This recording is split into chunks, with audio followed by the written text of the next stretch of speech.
This is my home. This is my kitchen. This is my family. Tilly. Jack. Holly. Megan. And of course, my wife, Tana. You may think you're the busiest person in the world, but over this series, I'm going to prove it's still possible to cook stunning food at home. My rules are simple. Home cooking has to be easy. It's got to be fast. It's got to be delicious. So, if you think you can't cook amazing food at home, think again. These are the only recipes you'll ever need. Breakfast, lunch, and dinner. Whether it's at my restaurants or at home, I think food should always stand up and be noticed. It doesn't matter if the dish is light and delicate or full-on and gutsy. The flavour should be distinct and clear, and that means always getting the maximum taste from your ingredients. Today, it's all about vibrant, muscular food. So, fasten your seatbelt for my ultimate breakfast, lunch and dinner, packed with big and bold flavours. First up, a punchy breakfast of merguez and fontina stuffed croissants. The flavour there is incredible. For lunch, a spicy Mexican soup. Be adventurous, but beware. Served with quick tortilla chips and a pico de gallo dip. Maggie. For dinner, I'll be setting the world to rights with my eldest, Megan. You're so annoying. I'm so annoying. When we make one of her favourite dishes, crispy roast duck with pancakes and black bean dipping sauce. Seeing as it's your favourite, now you can make it. Followed by a spiced banana tarte tatin. Wow. Boom. These are my ultimate recipes for a day bursting with a big and bold breakfast, lunch and dinner. Starting with a breakfast that can't fail to wake you up. Merguez and fontina stuffed croissants. OK, big and bold. When I was living in France, I stayed there for 3 years. Once, twice a week, I treated myself to the most amazing, bold breakfast. And it started off with these beauties here. Merguez. Cheap, but incredibly tasty. Start off with a nice hot pan. Merguez in. It's a very spicy sausage. Doesn't need any help, doesn't need any chili, just a touch of salt and pepper. You can smell the spice. They're starting to release all that wonderful oil, that flavour in there. Add a couple of cloves of finely sliced garlic. Spread the garlic across the pan. It instantly changes colour. Takes on this nice, dark, rich, golden colour. Now, take a little bit of the heat out with the parsley. The stalks of soft herbs like parsley and coriander can be used to impart flavour during cooking, but the leaves should always be added just before serving to give maximum colour and fragrance. And then finish that off with my capers. Amazing. All right. Beautiful. Now, take your croissant. They're literally 24 hours old, so they're crispy on the outside. And just slice off the lid. This recipe is a great way to use up any leftover croissants from the day before. I used to cringe when I saw the French cooks throw away croissants. I used to cry thinking, oh my God. Have you any idea what you're throwing away in terms of flavour? Whatever you do, do not wipe out that pan. Dunk your croissants, mopping up all that amazing flavour and caramelising the inside for that. Beautiful. And don't forget the lids. And then get your thumbs and go inside the croissant. All I want to do now is just create a little pocket and just manipulate the croissant. Now, this is where it gets exciting. Mix up the capers, the garlic, and the sausages. Look at the colour of that wonderful, delicious, flavoured oil. Now, some cheese, but not just any cheese. Fontina cheese is like the #1 cheese for grilling. And because it's a very rich cheese, you shave it thinner than you would a white truffle, but it gives a really nice saltiness and a light, smoky flavour. A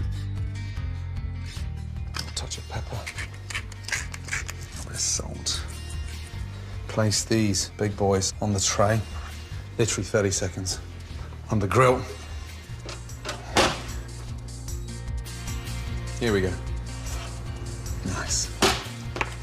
Crisp, packed full of flavour. Now top them. And that, for me, it's almost like being back in Paris. Except this time, I don't have to share them with the French. My ultimate big and bold breakfast. Merguez and Fontina stuffed croissants, a great way to start the day.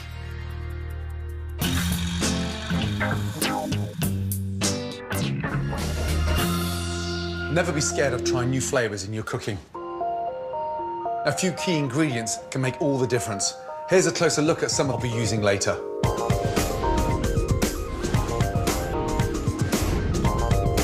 Peppercorns may be small, but whatever the colour in terms of flavour, they're one of the heavyweights of the kitchen. With the exception of the pink type, all peppercorns are fruits from the same flowering vine. It's the stage at which they are harvested and how they are processed that determines their unique colours and taste. Today, I'll be using the fiery black and perfume pink types to add a big, bold punch to my pudding. For dinner, I'll be cooking duck, hugely popular in Chinese cuisine. This bird may be less meaty than a chicken, but its intense, rich flavour means the meat goes a long, long way. Wild or farmed, duck meat is packed with protein, vitamins and essential nutrients, and I'm going to slow roast one in my dinner dish of crispy roast duck with pancakes. Chilies are a fabulous ingredient, and one of my absolute favourites is the chipotle. Chipotles begin life as a green jalapeno pepper. The process of drying and smoking lends an intense smoky flavour to balance their spicy heat. Dried chipotles can be bought as a paste, powder or whole, which is how I'll be using them in my big, bold lunch. Chilies come in all shapes and sizes and heats and are used throughout the world. But if there's one cuisine that has really turned cooking them into an art form, it's Mexican. They're experts at building layer upon layer, flavoured with delicious chilies and spices. So, for my ultimate big and bold lunch, spicy Mexican soup. It's hearty, delicious, robust, but served with some tortillas and a wonderful salsa. It's almost like a complete meal in one. Starting with some finely chopped red onions for my soup. Let's get some heat going early. These are chipotle, so they're smoky, rich. They don't come with any warning signal, and these are seriously hot. So be adventurous, but beware. A nice teaspoon of toasted cumin, oregano, dried. Now start frying off the spices, the heat. You'll see the chilies start swelling up, delicious. Garlic. Be quite generous on the oil because that helps to blow out the chili. Right now, those onions and garlic are on fire. We're going to balance the sort of heat from the chipotle with sugar. Turn up the heat and really start caramelizing that sugar and the chili. Gives off the most amazing aroma. Next, fry up a tablespoon of tomato puree. Add a can of chopped tomatoes, cooked kidney beans, and vegetable or chicken stock to cover. There's something quite exciting about big and bold flavours, because in the restaurants you have to be somewhat controlled. You can't go crazy. So cooking these kind of dishes at home gives me that kind of release. Chilies, particularly when they're dried, continue to swell and release their heat as they're cooked. So the longer you cook your dish, the hotter it will be. But it's not as powerful as it needs to be yet. And every 5, 6, 7, 8 minutes, that's just going to get stronger, hotter, and more delicious. Bring that up to the boil and cook that out for 15 minutes. Whilst I allow the chili heat to infuse, I'm going to crack on with quick, crunchy tortilla chips and a fabulously fresh and spicy tomato salsa, known in Mexico as pico de gallo. Start by finely dicing 3 ripe tomatoes, 1 or 2 deseeded fresh jalapeno peppers, and half a red onion. Then chop a good handful of fresh coriander, add the juice from 2 limes, salt and pepper, and a drizzle of extra virgin olive oil. For the tortilla chips, rub a little olive oil onto 6 large shop-bought wheat wraps. Sprinkle with smoked paprika and gently massage in. Cut each wrap into triangles and spread them onto a baking tray. Bake for 3 to 4 minutes in a preheated oven at 180 degrees until golden brown and leave to cool. To complete my Mexican lunch, I need to finish my deliciously fragrant spicy soup.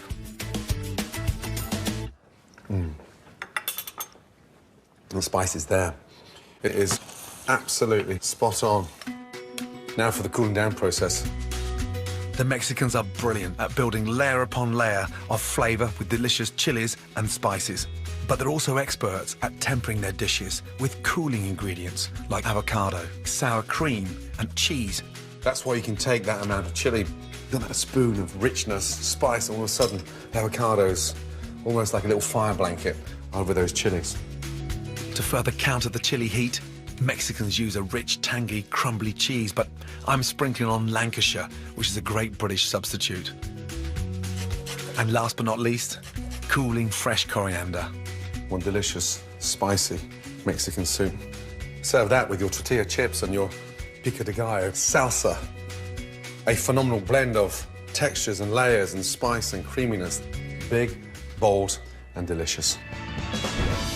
Megan. Next on the menu is dinner. And my eldest daughter, Megan, proves she's a chip off the old block. Oh, fast. Huh? Watch your fingers. I am. With one of her favourite dishes, crispy roast duck with pancakes and a big, bold black bean dipping sauce. Ollie, I think you need a bit more duck in there. And my spiced banana tart tatin proves that teenage girls can be just as mad about food as they are about boys. Wow. One of the secrets to making fantastic food at home is learning to be confident when you're using strong flavours. All dishes need to be balanced, but don't be afraid of using herbs and spices to make your cooking vibrant and exciting. Here's my ultimate big and bold dinner, a meal that demands to be taken notice of. And helping me in the kitchen is my eldest daughter, Megan. Crispy roast duck with pancakes with the added kick of a black bean dipping sauce. Megan, you gonna help with the duck, darling? Your favourite? Yes, it is. Now, how's your boyfriend? Right, I'm going. Come on! That woke you up, didn't it? So, what do you love most about duck? The dipping sauce. The dipping sauce. I love that. Let's get the duck in the oven first. Set a little bit of salt in there, please. Then some pepper. Thank you. Some spring onion, garlic, and ginger. Now, why do you think we put that in there? To season it and flavour it? Mm-hmm. How come you put them in whole like that and not smaller? It's going inside. We're not using it for sauce or anything, so it's just going to make it really nice. What are they? Star anise. Star anise. Put that in. So what happens as the duck roasts on the outside, it creates this really nice perfume, aroma inside. Tuck that in there. To get it spicy, rub all that Chinese spice over. Almost like you're massaging. Good. Just make sure you get it all in. Even the little wings, you know, underneath there. Just like I used to do to you in the bath. I used to wash your little handies. I know, those days are long gone. I know, it's your dad. Right. Long gone. That is seriously spicy. With the duck, there's generally quite a lot of fat there. Yeah. So we're going to put it on this little bench, OK? And that goes there. By slowly roasting it, OK, it's going to get nice and crisp on the outside. All that fat is going to render inside the breast, so therefore it's going to get all nice and juicy. Yeah. Right, duck's in. 3.5 hours at 160 degrees Celsius. Your favourite part, you said, was the... Dipping sauce. Why is it your favourite part? I think it really adds to the duck and makes it really tasty. Seeing as it's your favourite, you can make it. I'm going to do nothing. OK, Daddy's going to put his feet up. So, first off, the garlic. There's one. Good girl. Watch your fingers, please. Always do. Good. Nice. Oh, you're fast. Huh? Watch your fingers. I am. Watch your fingers. Slow down, please. 14. Right, that's enough. Right, little teaspoon of olive oil. In a few years' time, I'm going to be teaching you how to drive as well as cook. How exciting is that, you and I in a car? Scary thought. OK, garlic in. Crispy duck is traditionally served with hoisin sauce, but my brood love the additional big, bold punch of black beans. Nice. Megan and I add soy sauce. And lastly, for that classic Chinese sweet and sour element, brown rice vinegar and honey. You happy with the flavour? I'm really happy. You can taste everything in there. Dipping sauce done. Duck's in the oven. Let's start the dessert. The most amazing tartatan. Are those pink peppercorns? They are pink peppercorns. They're really good. They they? don't taste anything No. like black peppercorns. Quite sweet, aren't they? They're really sweet, very fruity. The pink peppercorns give it the sweetness. The black peppercorns give the heat. Now, what is that, baby? Vanilla. This is one of the easiest desserts in the world to make, but one of the most delicious. It's a sort of take on the classic apple or pear tartan, but when you caramelise those bananas with the peppercorns and the vanilla. I bet that tastes amazing. Oh my goodness, incredible.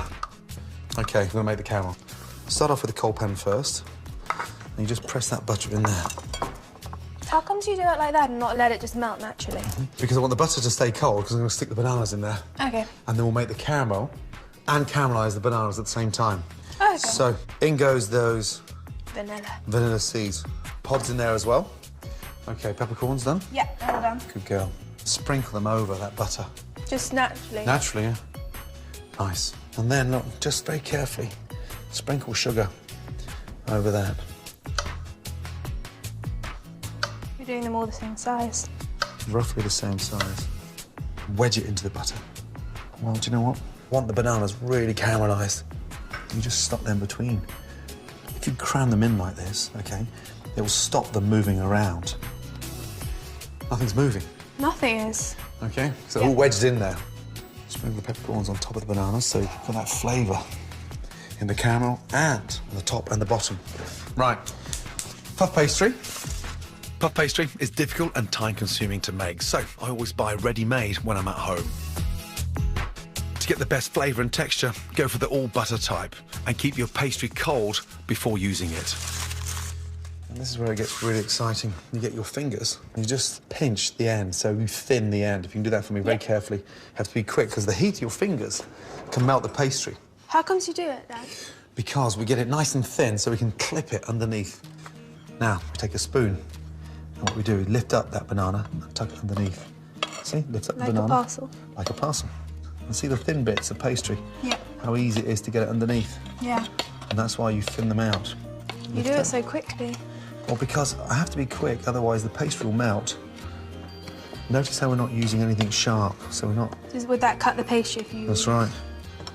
See how locked down that is? Mm-hmm. Gas on. We'll start caramelising that.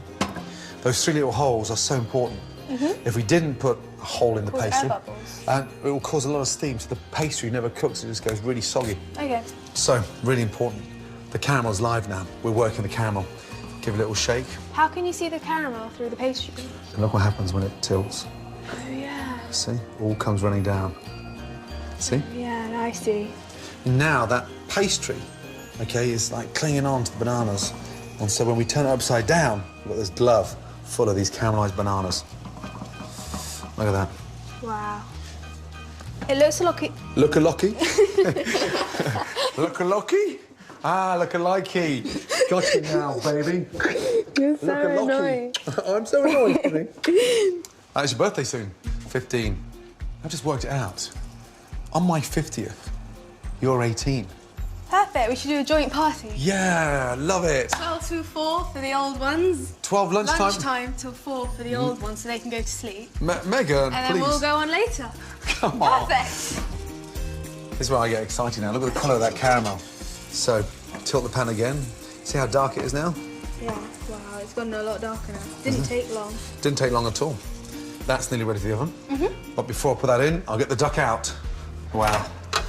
How's the duck going? Crispy Wow. and delicious.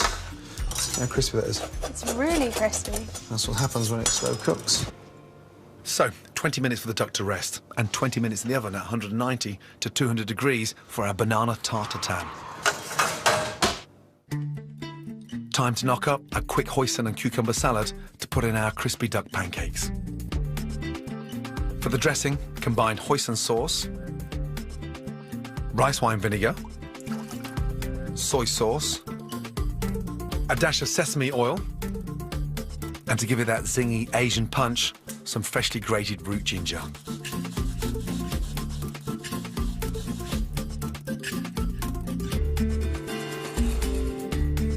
For the salad, trim and cut spring onions into very fine matchsticks.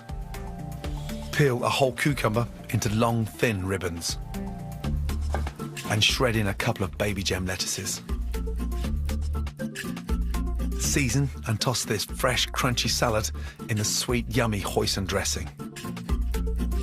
A combination that never fails to get the kids eating their greens.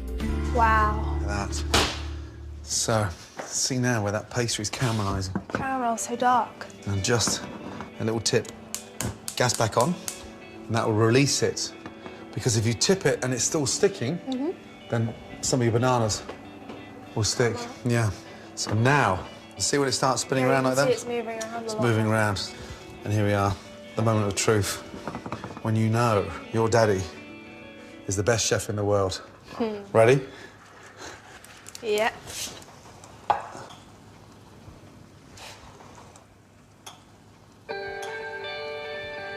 Wow. Look at the vanilla. How delicious It is looks that? amazing. It smells really good as well. Right, tartare out. Duck, crispy. Dipping sauce. Cucumber salad ready. So if you take them and your dipping sauce. Take them over. Thank you. I'll take the duck. Don't drop it. Promise. Oh. Okay. It's amazing. My ultimate big and bold dinner of crispy roast duck with pancakes, with a hoisin dressed salad and some extra oomph from Megan's favourite black bean dipping sauce. You do the other one? Nice. Ollie, I think you did a bit more duck in there. You hungry, Home? Honestly, it's like a black burrito. Mommy, Dad. And for a big and bold pudding, delicious spiced banana tart tatin. Jack's gonna be so upset. Can I have a little bit? Isn't he? I think we might have to save him some. Swimming makes him very hungry. Let's save him the wishbone of a duck. That's me. To collect selected recipes from the show, go to my scrapbook at channel4.com/Gordon. Next time, the dishes your mum used to make, made over. Now, this is a eaten mess with a twist. We're going to freeze it. As we reinvent some of the time-honoured classics. Sorry, but I can't resist. Who would have thought egg and soldiers could be that delicious? Tonight, a boy with bags of potential causing a bit of mischief gets the attention of the teachers. The penultimate episode of Educating Yorkshire is at 9. Next up, Jamie's 15 minutes.